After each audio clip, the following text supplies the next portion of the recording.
Você já imaginou como uma única noite pode reescrever todo o seu destino? Esta é a história de um acordo desesperado, de um segredo enterrado por décadas e de um amor que floresceu onde ninguém esperava. Prepare-se para uma jornada de emoções intensas, onde a verdade é mais surpreendente que qualquer ficção. Uma mentira contada em um jantar de luxo foi o estopim para uma revelação que mudaria tudo. Absolutamente tudo. Em São Paulo, a cidade que nunca para, duas vidas corriam em trilhas completamente opostas. Ana era uma jovem do bairro da Mooca, que dividia seu tempo entre os estudos na faculdade à noite e o cuidado com sua mãe doente. Cada centavo era contado, e o sonho de pagar a cirurgia que sua mãe tanto precisava parecia cada vez mais distante. Do outro lado da cidade, em um arranha-céu na Avenida Faria Lima, Eduardo, um jovem empresário, lutava para não se afogar em dívidas. Ele havia investido tudo o que tinha na compra de uma empresa à beira da falência, e a pressão para reerguê-la era esmagadora. Seus mundos não deveriam se cruzar, mas o desespero estava prestes a uni-los de uma forma inesperada e definitiva. A porta do escritório de luxo se abriu, revelando Ana, com suas roupas simples e um currículo amassado nas mãos. "Com licença, eu vim para a entrevista." Sua voz soou tímida no ambiente suntuoso. Atrás de uma mesa de mogno, Valéria, a chefe do RH, a mediu de cima a baixo com um olhar de desprezo. O ar-condicionado gelado parecia congelar a esperança de Ana. "Sente-se", disse Valéria, o tom de voz arrastado e impaciente. Ana se acomodou na cadeira de couro, sentindo-se pequena e inadequada. Ela precisava daquele emprego, precisava mais do que tudo. Mas o olhar de Valéria dizia que ela já havia sido julgada e condenada. A sala, com sua vista panorâmica de São Paulo, parecia um universo distante de sua realidade na Mooca. A tensão era quase física, um nó na garganta de Ana, enquanto Valéria folheava seu currículo com desdém. "Então", Valéria começou, jogando o papel sobre a mesa. "Por que eu deveria contratar você? Sem experiência, sem nada. Acha que uma empresa como a nossa contrata qualquer uma?" A pergunta foi como um soco. Ana tentou sorrir para quebrar o gelo. "Bem, eu aprendo rápido e preciso muito do trabalho." A tentativa de piada morreu no ar. O olhar de Valéria se tornou ainda mais frio. "Não precisamos de gente que precisa. Precisamos de gente que serve. E, sinceramente, não vejo nenhuma utilidade em você aqui. O que você acha que pode oferecer?" Ela insistiu, com um prazer cruel em sua voz. As bochechas de Ana queimaram de humilhação. As palavras a feriram profundamente, mas ela se forçou a manter a compostura. Ela não podia ir embora. Não ainda. Sua mãe dependia dela. De repente, a porta do escritório se abriu e um homem jovem, vestindo um terno impecável, entrou na sala. Seu rosto era sério, mas seus olhos transmitiam uma calma surpreendente. "O que está acontecendo aqui, Valéria?" ele perguntou, sua voz firme ecoando pela sala. Valéria se levantou de um salto, a arrogância evaporando. "Senhor Eduardo, eu estava apenas conduzindo uma entrevista. A candidata não tem o perfil." Eduardo olhou para Ana, que estava com os olhos cheios de lágrimas, e depois de volta para Valéria. "Quem decide o perfil dos funcionários aqui sou eu", ele disse, com uma frieza cortante.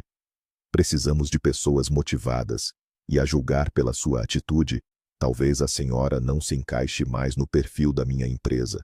A moça está contratada. Começa amanhã. Vaga de serviços gerais." Ana ficou paralisada, sem acreditar no que acabara de ouvir. As 3 semanas seguintes foram um inferno. Ana descobriu rapidamente que ter a proteção do chefe não significava ter o respeito dos colegas. Pelo contrário, liderados por Caio, um gerente de vendas com um sorriso debochado, o time de funcionários a tratava com um desprezo velado que doía mais do que qualquer insulto direto. Eles a chamavam de protegida do chefe. e deixavam suas mesas deliberadamente sujas. Certo dia, enquanto Ana limpava o corredor, Caio passou por ela. Ei, Cinderela! Acho que você esqueceu um lugar aqui. Ele disse em voz alta para que todos ouvissem. Antes que Ana pudesse responder, ele virou o copo de café com açúcar no chão recém-limpo.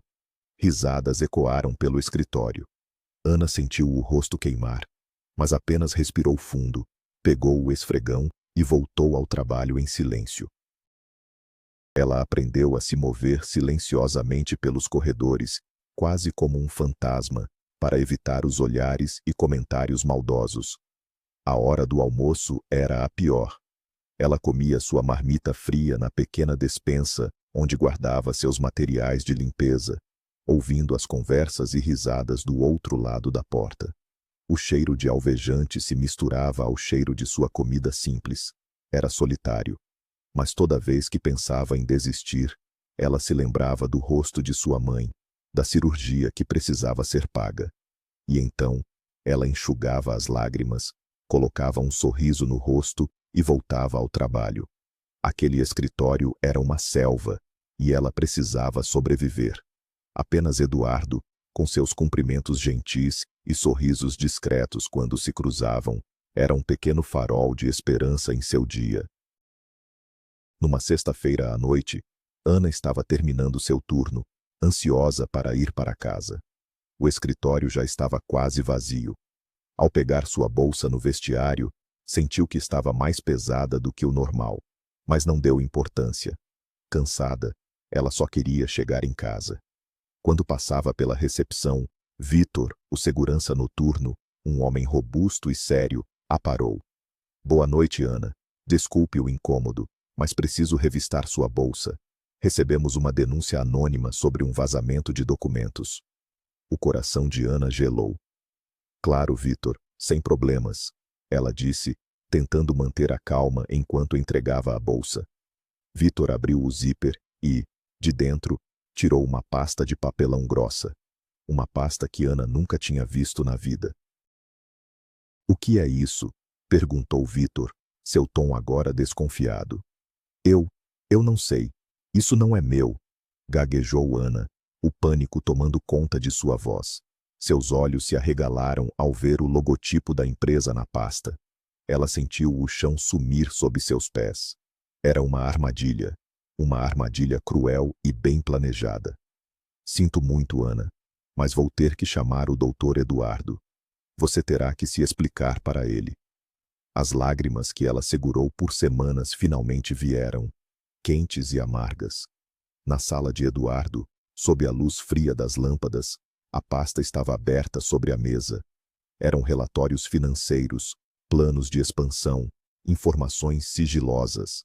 A ruína da empresa, nas mãos erradas. Eu juro, Eduardo, eu não sei como isso foi parar na minha bolsa. Ela soluçou, sentindo-se completamente desamparada.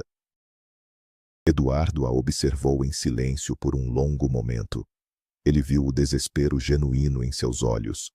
Viu a jovem que ele defendeu no primeiro dia, a mesma que sempre lhe oferecia um sorriso tímido, mesmo depois de um dia de trabalho humilhante.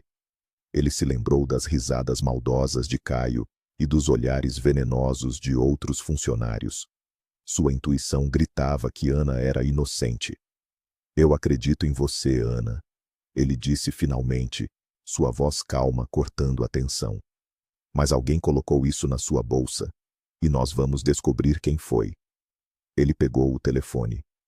Vitor, quero as gravações das câmeras de segurança do corredor e do vestiário das últimas 3 horas. Agora. Ana o olhou, um misto de alívio e gratidão inundando seu peito. Pela primeira vez em semanas, ela não se sentia completamente sozinha. Na tela do computador, as imagens granuladas da câmera de segurança contavam a história. Eles viram Ana saindo para limpar o último andar. Minutos depois, uma figura familiar entrou sorrateiramente no vestiário. Era Valéria.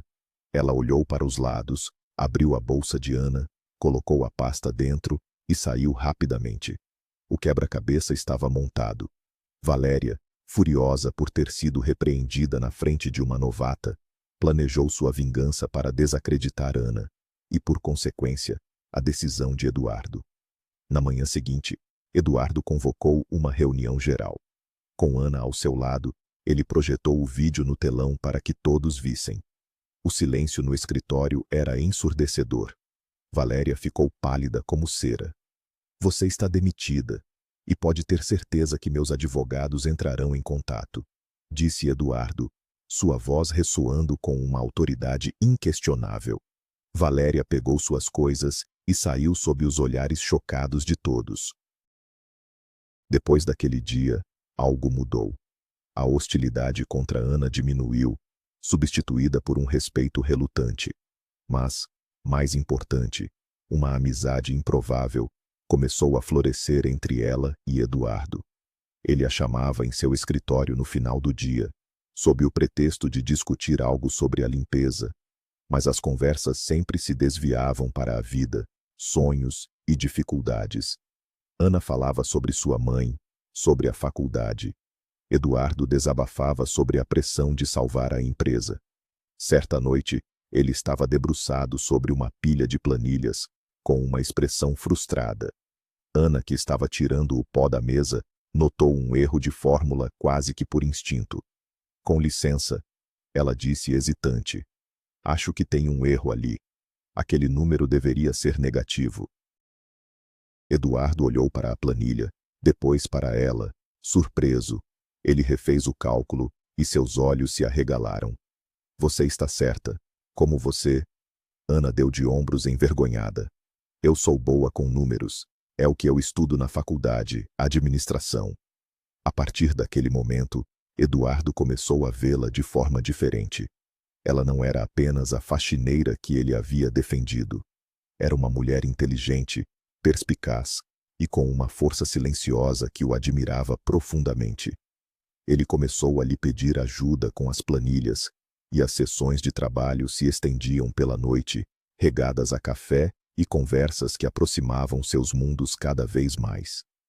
Ele descobriu o motivo de sua dedicação incansável, a cirurgia de sua mãe, e ele prometeu a si mesmo que a ajudaria.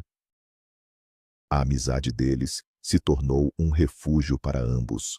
Para Ana, Eduardo era a única pessoa no escritório que a via de verdade.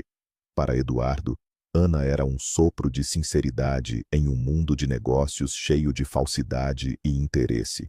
A atração entre eles crescia a cada dia. Uma corrente elétrica sutil que passava nos olhares demorados e nos sorrisos compartilhados. No entanto, nenhum dos dois ousava cruzar a linha. Ele era o chefe, ela a funcionária. Além disso, havia Verônica, a noiva de Eduardo, uma figura glamourosa que Ana só conhecia por fotos e pelas fofocas da secretária, Natália. Ana guardava seus sentimentos para si, convencida de que um homem como Eduardo jamais olharia para alguém como ela. Tudo mudou em uma tarde chuvosa de terça-feira. Ana encontrou Eduardo em seu escritório, com o olhar perdido na vista cinzenta de São Paulo. Ele parecia devastado. Aconteceu alguma coisa? Ela perguntou suavemente. Ele se virou, e pela primeira vez, ela viu sua armadura de empresário de sucesso rachar. Acabou, Ana. Tudo, ele disse com a voz embargada. Verônica, eu a peguei com meu melhor amigo. A dor em sua voz era palpável. Ana sentiu seu coração apertar, não de alegria, mas de uma profunda empatia por ele. Ela se aproximou e, sem pensar, colocou a mão em seu ombro. Ele não recuou.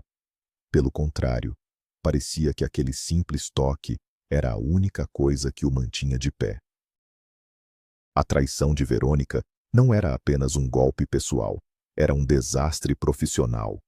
Eu tenho um jantar em 2 dias, ele explicou, passando as mãos pelo cabelo. Com investidores. É a nossa única chance de salvar a empresa. O encontro é informal, em um restaurante, e a condição era que todos levassem seus parceiros. Eu disse a eles que apresentaria minha noiva. Ele riu, um som amargo e sem alegria. Que piada! Como vou aparecer lá agora? Sozinho? Vão pensar que sou um fracassado que não consegue manter nenhum relacionamento, quanto mais uma empresa. A reputação é tudo nesse meio, Ana. Ele parecia encurralado, a pressão esmagando-o de todos os lados. O futuro de centenas de funcionários dependia daquele jantar. Eduardo olhou para Ana, e uma ideia desesperada, louca, começou a se formar em sua mente. Seus olhos encontraram os dela, e ele viu a preocupação genuína em seu rosto. Ela era a única pessoa em quem ele podia confiar. Ana, ele começou, a voz hesitante. Eu sei que isso é um absurdo, mas você me faria um favor? O maior favor da minha vida? Ana o encarou, sem entender. Venha comigo a esse jantar, ele disse, as palavras saindo apressadas. Finja ser minha noiva, apenas por uma noite. Ninguém te conhece. Eles são de fora da cidade. Nós jantamos, eu fecho o negócio e depois cada um segue sua vida. Por favor, você é minha única esperança. Ana ficou em choque, seu coração batendo descontroladamente. Era a proposta mais insana que ela já tinha ouvido. Ela olhou para o desespero nos olhos dele e soube que não podia recusar. Aceitar era uma loucura, mas vê-lo derrotado era insuportável. Eu faço, ela sussurrou. Um alívio imenso tomou conta do rosto de Eduardo. No dia seguinte, ele fechou o escritório mais cedo e a levou para uma tarde de compras na rua Oscar Freire. Ana se sentiu como uma impostora em meio às boutiques de luxo. Ela nunca havia entrado em lojas onde as roupas não tinham etiqueta de preço. Eduardo, no entanto, parecia determinado a transformá-la. Ele escolheu um vestido de seda azul escuro que abraçava suas curvas com elegância, sapatos de salto alto e uma pequena bolsa de grife. Mas, Eduardo, isso custa uma fortuna, ela protestou. Pense nisso como um investimento no futuro da nossa empresa. Ele respondeu com um sorriso, o primeiro sorriso genuíno que ela via em dias. Quando Ana se olhou no espelho do hotel onde se arrumaram, ela mal se reconheceu. A maquiagem leve e o cabelo preso em um coque sofisticado a transformaram. A faxineira da muca havia desaparecido, dando lugar a uma mulher elegante e misteriosa. O nervosismo borbulhava em seu estômago. E se eu disser algo errado? E se eles descobrirem? Ela sussurrou para Eduardo enquanto entravam no carro. Ele pegou a mão dela. Apenas seja você mesma. Você é mais inteligente e interessante do que todas as pessoas naquela sala juntas. Confie em mim. Suas palavras a acalmaram. Ao chegarem ao restaurante Figueira Rubaiyat, nos jardins, todas as cabeças se viraram. Ana respirou fundo, agarrou o braço de Eduardo e entrou no jogo. O jantar transcorria melhor do que o esperado. Ana, embora nervosa, conseguiu participar de conversas leves, surpreendendo a si mesma e a Eduardo com sua inteligência e charme natural. Os investidores pareciam encantados com a noiva do jovem empresário. O negócio parecia praticamente fechado. Foi então que o último convidado chegou. Um homem mais velho, de cabelos grisalhos e um ar de autoridade inconfundível. Meus amigos, desculpem o atraso. O trânsito de São Paulo é implacável, disse ele com uma voz ressonante.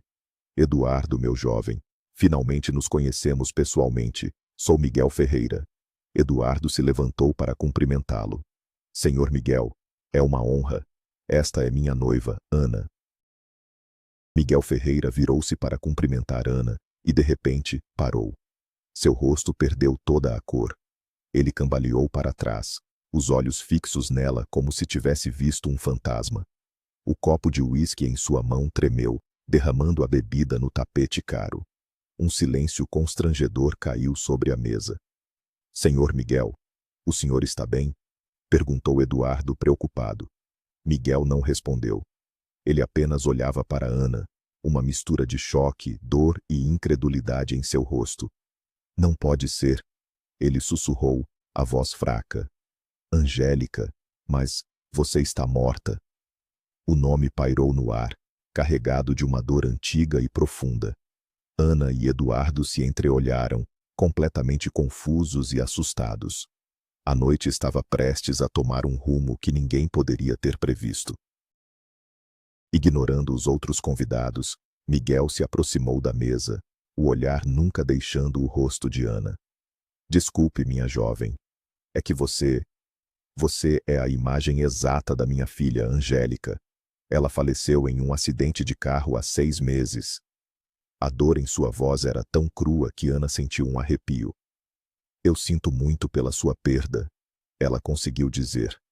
Mas Miguel balançou a cabeça. Não é só a aparência. É o sinal que você tem perto do olho, a forma como sorri. É impossível.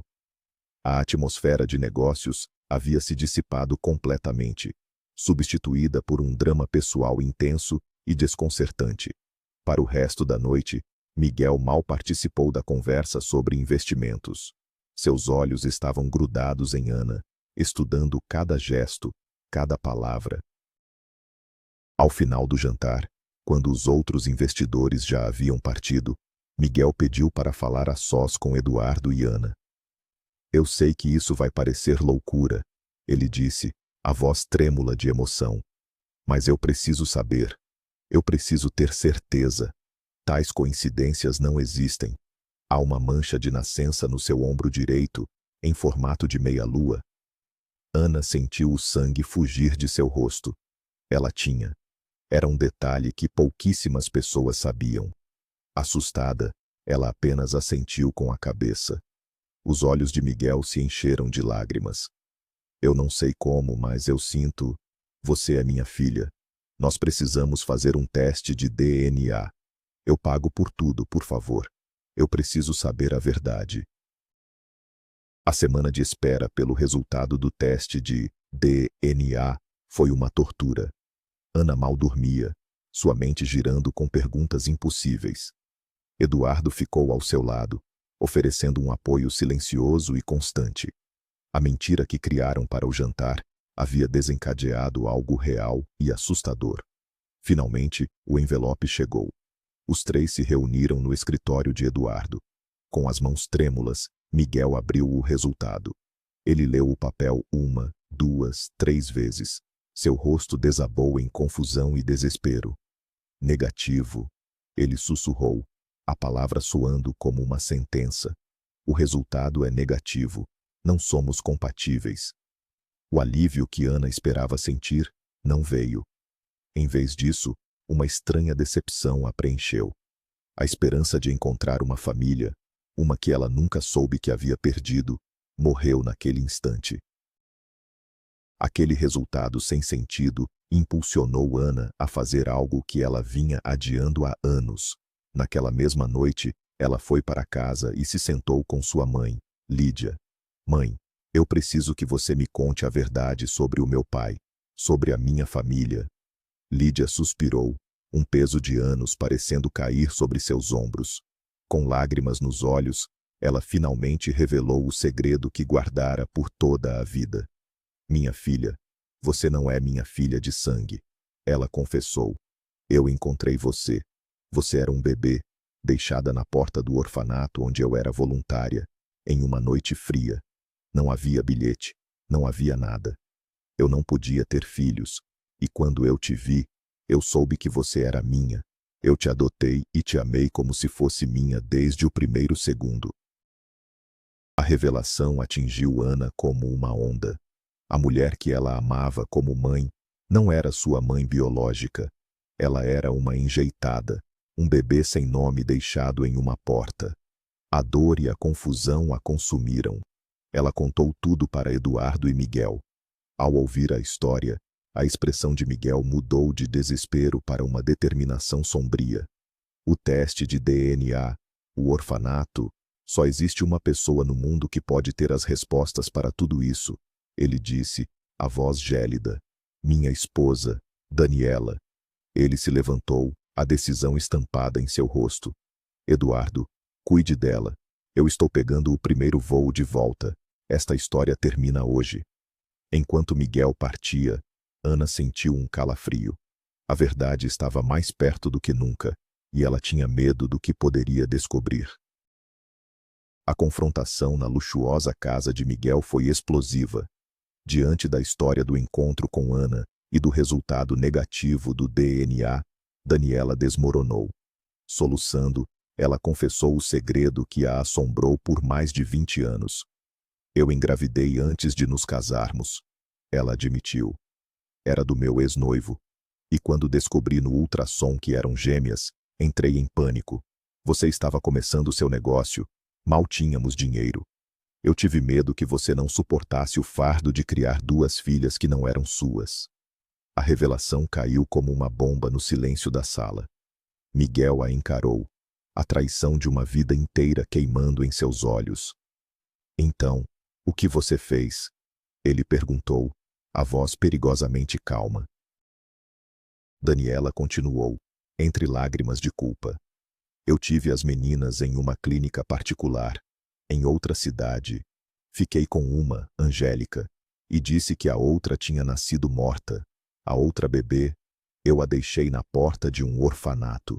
Eu pensei que estava dando a ela uma chance, e a nós também. Perdoe-me, Miguel. Eu era jovem e estava apavorada. Miguel sentiu o chão desaparecer.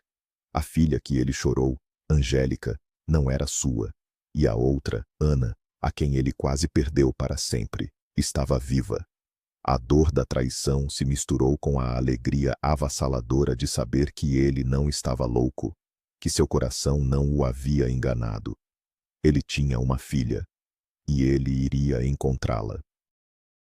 Nos meses que se seguiram, a vida de todos foi virada de cabeça para baixo. Miguel se divorciou de Daniela e se dedicou a construir uma relação com Ana, sua filha recém-descoberta. Ele não apenas investiu pesadamente na empresa de Eduardo, salvando-a da falência, como também se tornou uma figura paterna para o jovem casal. Com a estabilidade financeira, Ana pôde pagar a melhor cirurgia para sua mãe, Lídia, que se recuperou completamente. Ela também foi promovida na empresa, tornando-se o braço direito de Eduardo. Trabalhando lado a lado, a amizade e a atração que sentiam finalmente floresceram em um amor profundo e verdadeiro. A mentira que os uniu por uma noite havia se transformado na mais bela verdade de suas vidas. Um ano depois daquele fatídico jantar, Eduardo levou Ana para o mesmo restaurante. Mas desta vez, não havia mentiras, nem investidores, apenas os dois. A figueira imponente no centro do salão parecia uma testemunha silenciosa de sua jornada. Ana, ele começou, pegando a mão dela sobre a mesa. 1 ano atrás, eu te trouxe aqui por desespero. Hoje, eu te trago aqui porque não consigo imaginar minha vida sem você. Você me salvou de todas as formas que um homem pode ser salvo. Ele então se ajoelhou ao lado da mesa, tirando uma pequena caixa de veludo do bolso. Você quer se casar comigo e transformar nossa mentira na nossa para sempre? Com lágrimas de felicidade escorrendo pelo rosto, Ana disse sim. A notícia do noivado foi recebida com imensa alegria por Miguel e Lídia. Em uma tarde de domingo, todos estavam reunidos no novo apartamento de Ana e Eduardo, com vista para o Parque Ibirapuera. O som de risadas enchia o ambiente. Eu nem acredito que tudo isso aconteceu, disse Ana, encostada no ombro de Eduardo.